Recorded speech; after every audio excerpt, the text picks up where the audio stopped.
Welcome back to our PCT Short. I'm Jonah Johnson. So we've finally been getting some rain back here in Ohio, which is a blessing in disguise. And so that begs the question of the week is as we harvest and the crops are coming off and everybody's got fields to be scheduled to be soil tested this fall, should I do it now or should I wait till spring? And so that's been a hot question. And so let's back up and define why we're concerned about that. So first of all, I'd recommend that if you've been doing it in the fall, continue to do it in the fall.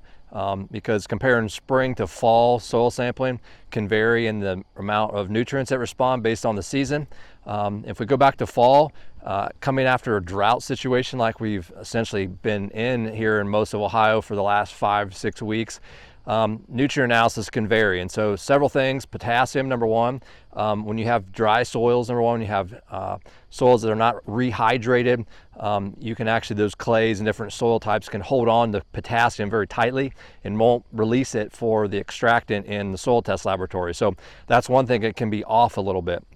Otherwise, you can have your water pH in the lab can be thrown off. It can actually be a little bit lower, and that's because since our soils are essentially pretty dry right now, even though we've had some rain, overall the depth of the soils is still quite dry. And so you can have accumulation of fertilizer salts and of course other acid forming fractions in the soil that can actually make the pH look lower. Now, some soil labs have the ability to adjust for that in their computations for that, so it's not as a big deal. But also in the fall, you think typically have better weather, more time to do it, and more times for recommendations for the fertilizer prescriptions to be made. And also in regards to liming, you have more time to let that lime act on our soil, especially if you're applying that on no-till soil conditions. So those would be my recommendations going forward here into the fall, that once we get a little bit more rain and rehydrate those soils, progress with your soil sampling if you have fields scheduled for that. And in a commodity prices right now, I would highly encourage you to soil test